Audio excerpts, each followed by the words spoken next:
ನಮಸ್ತೆ ಎಲ್ಲರಿಗೂ ಸ್ವಸ್ತಿಸ್ ಕಿಚನ್ಗೆ ಸ್ವಾಗತ. ಇವತ್ತಿನ ವಿಡಿಯೋದಲ್ಲಿ ಬದನೆ ಗೊಜ್ಜನ್ನು ಸ್ವಲ್ಪ ಡಿಫ್ರೆಂಟ್ ಆಗಿ ಟೇಸ್ಟಿಯಾಗಿ ಹೇಗೆ ಮಾಡೋದು ಅಂತ ಹೇಳಿಕೊಡ್ತೀನಿ.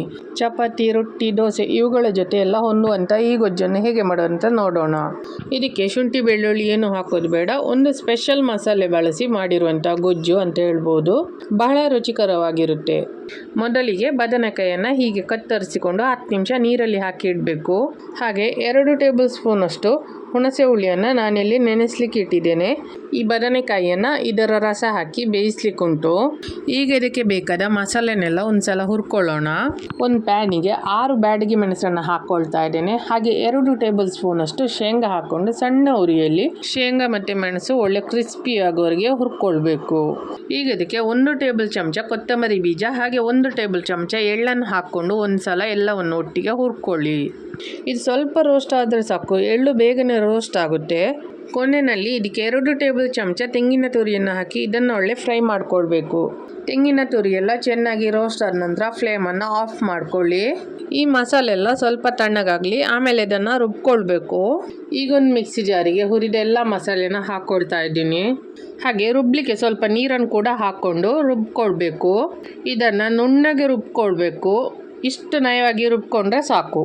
ಆಮೇಲೆ ಸ್ಟವ್ ಮೇಲೆ ಒಂದು ಪ್ಯಾನ್ ಇಟ್ಕೊಳ್ಳಿ. ಇದಕ್ಕೆ 2 ಟೇಬಲ್ ಸ್ಪೂನ್ ಅಷ್ಟು ತೆಂಗಿನ ಎಣ್ಣೆನ ಹಾಕ್ಕೊಳ್ಬೇಕು. ಎಣ್ಣೆ ಬಿಸಿ ಆದಾಗ ಇದಕ್ಕೆ ಅರ್ಧ ಟೀ ಸ್ಪೂನ್ ಅಷ್ಟು ಸಾಸಿವೆಯನ್ನು ಹಾಕಿ ಸಿಡಿಸ್ಕೊಂಡು ನೆಕ್ಸ್ಟ್ ಇದಕ್ಕೆ ಅರ್ಧ ಟೀ ಸ್ಪೂನ್ ಅಷ್ಟು ಜೀರಿಗೆಯನ್ನು ಹಾಕಿ ಒಮ್ಮೆ ಫ್ರೈ ಮಾಡ್ಕೊಳ್ಬೇಕು. ಈಗ ಇದಕ್ಕೆ ಸಣ್ಣಗೆ ಹೆಚ್ಚಿದ 1 ಈರುಳ್ಳಿಯನ್ನು ಹಾಕಿ ಚೆನ್ನಾಗಿ ಬಾಡಿಸ್ಕೊಳ್ಬೇಕು. ಈಗ ಇದಕ್ಕೆ 1 ಕರಿಬೇವು ಸೊಪ್ಪನ್ನು ಹಾಕ್ಕೊಂಡು ಮತ್ತೊಮ್ಮೆ ಬಾಡಿಸ್ಕೊಳ್ಬೇಕು.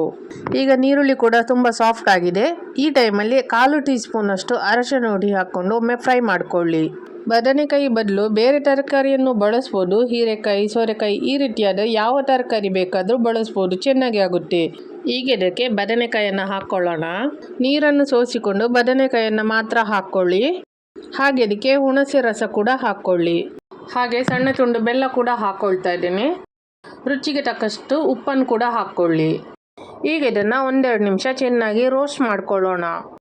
ಇದನ್ನು ಎಣ್ಣೆಯಲ್ಲೇ ಹೀಗೆ ಸ್ವಲ್ಪ ಬಾಡಿಸಿಕೊಂಡು ಈಗ 1/4 ಕಪ್ ಅಷ್ಟು ನೀರನ್ನು ಸೇರಿಸ್ಕೊಳ್ತಾ ಇದ್ದೇನೆ. ಈಗ ಇದನ್ನು ಒಂದ್ಸಲ ಚೆನ್ನಾಗಿ ತಿರುಗಿಸ್ಕೊಳ್ಳಿ. ಈಗ ಇದಕ್ಕೆ ಒಂದು ಮುಚ್ಚಳ ಮುಚ್ಚಿ 5 ನಿಮಿಷ ಚೆನ್ನಾಗಿ ಬೇಯಿಸ್ಕೊಳ್ಳಿ. ಈಗ ಬದನೆಕಾಯಿ ಎಲ್ಲ ಚೆನ್ನಾಗಿ ಬೆಂದಿದೆ. ಈಗ ಇದನ್ನೊಮ್ಮೆ ಚೆನ್ನಾಗಿ ಮಿಕ್ಸ್ ಮಾಡ್ಕೊಳ್ಳೋಣ. ಈಗ ಇದಕ್ಕೆ ರುಬ್ಬಿದ ಮಸಾಲೆ ಹಾಕ್ಕೊಳ್ಳೋಣ. ಈಗ ಅದೇ ಮಿಕ್ಸಿ ಜಾರಿಗೆ 1/4 ಕಪ್ ಅಷ್ಟು ನೀರನ್ನು ಹಾಕಿ ಅದನ್ನು ಕೂಡ ಈ ಮಸಾಲೆಗೆ ಹಾಕ್ಕೊಳ್ಳಿ. ಈಗ ಇದನ್ನೊಮ್ಮೆ ಚೆನ್ನಾಗಿ ಮಿಕ್ಸ್ ಮಾಡ್ಕೊಳ್ಳಿ. ಮಸಾಲೆ ಹದ ನೋಡಿಕೊಂಡು ನೀರು ಬೆರೆಸಿಕೊಳ್ಳಿ. ನಾನಿಲ್ಲಿ 1 ಕಪ್ ಅಷ್ಟು ನೀರು ಹಾಕಿದ್ದೀನಿ. ತುಂಬ ತೆಳು ಮಾಡಬೇಡಿ, ಇಷ್ಟು ಹದದಲ್ಲಿದ್ದರೆ ಸಾಕು. ಯಾಕಂದರೆ ಮಸಾಲೆ ತಣ್ಣಗಾದ ನಂತರ ಇದು ಸ್ವಲ್ಪ ತಿಕ್ಕಾಗುತ್ತೆ. ಈಗ ಇದಕ್ಕೆ ರುಚಿಗೆ ತಕ್ಕಷ್ಟು ಉಪ್ಪನ್ನು ಹಾಕ್ಕೊಳ್ಳಿ. ಈಗ ಇದನ್ನೊಂದು ಸಲ ತಿರುಗಿಸಿಕೊಂಡು 1-5 ನಿಮಿಷ ಚೆನ್ನಾಗಿ ಕುದಿಯಲು ಬಿಡಿ. ಈಗ ಇದು ಚೆನ್ನಾಗಿ ಕುದೀತಾ ಇದೆ, ಮಸಾಲೆ ಕೂಡ ಚೆನ್ನಾಗಿ ಬೆಂದಿದೆ. ಈ ಟೈಮಲ್ಲಿ ಫ್ಲೇಮನ್ನು ಆಫ್ ಮಾಡ್ಕೊಳ್ಳಿ. ಮಸಾಲೆ ಕೂಡ ಈಗ ಸ್ವಲ್ಪ ತಿಕ್ಕಾಗಿದೆ, ನೋಡ್ಬೋದು ನೀವು. ಈ ಬದನೆಕಾಯಿ ಗೊಜ್ಜನ್ನು ಹೀಗೆ ಮಾಡಿದರೆ ಚಪಾತಿ, ರೊಟ್ಟಿ, ದೋಸೆ ಇವುಗಳ ಜೊತೆ ಸೂಪರ್ ಕಾಂಬಿನೇಷನ್. ನೀವು ಒಂದ್ಸಲ ಈ ರೆಸಿಪಿನ ಟ್ರೈ ಮಾಡಿ ನೋಡಿ. ನಿಮಗೆ ಈ ವಿಡಿಯೋ ಇಷ್ಟ ಆದಲ್ಲಿ ಲೈಕ್ ಮಾಡಿ, ಶೇರ್ ಮಾಡಿ, ಹಾಗೆ ಕಮೆಂಟ್ ಮಾಡಿ ತಿಳಿಸಿ. ಹಾಗೆ ನನ್ನ ಚಾನಲ್ಗೆ ಸಬ್ಸ್ಕ್ರೈಬ್ ಮಾಡೋದನ್ನು ಮರಿಬೇಡಿ. ಮುಂದಿನ ವಿಡಿಯೋದಲ್ಲಿ ಸಿಗೋಣ. ಧನ್ಯವಾದಗಳು.